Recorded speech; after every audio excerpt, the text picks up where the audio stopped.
নমস্কার। ভারতীয় ক্রিকেটার মোহাম্মদ শামি এক গুরুত্বপূর্ণ দৃষ্টান্ত স্থাপন করলেন, যেখানে তৃণমূল কংগ্রেসের চটিচাটা নেতারা এসআইআর নিয়ে সাধারণ মানুষকে দিনরাত ভুল বুঝাচ্ছে। এসআইআর ডাক পাওয়ার পর মোহাম্মদ শামি বললেন, ব্যক্তিগতভাবে অসুবিধা নেই, আমাকে যতবার ডাকা হবে আমি ততবার যাব, সহযোগিতা করব, আমি অনেক সহযোগিতা পাচ্ছি।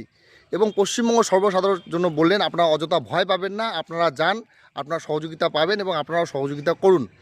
ভারতীয় গণতন্ত্রকে শক্তিশালী ও মজবুত করার জন্য ভোটার তালিকা সংশোধন অনেক গুরুত্ব রয়েছে, তাই আপনারা অযথা ভয় পাবেন না। গণতন্ত্রপ্রেমী মানুষের কাছে আমার একটাই অনুরোধ, আপনারা এই ভিডিওটাকে আগে বেশি বেশি করে শেয়ার করুন এবং পশ্চিমবঙ্গের প্রত্যেকটা মানুষের কাছে পৌঁছে দিন।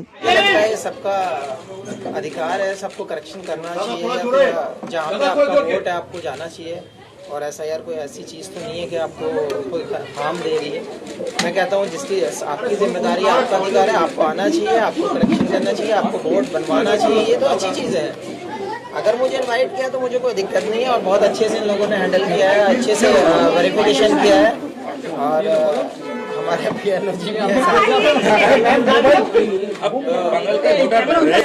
अभी भी हो, आगे भी रहोगे। 25 साल से यहाँ पे हैं, तो हर चीज़ यहाँ बसी है, तो इसलिए आना है, बुलाया तो 10 बार आएंगे। और मुझे लगता है आप लोगों को भी आना चाहिए, जिसका एसआईआर फॉर्म नहीं है उसको करना चाहिए।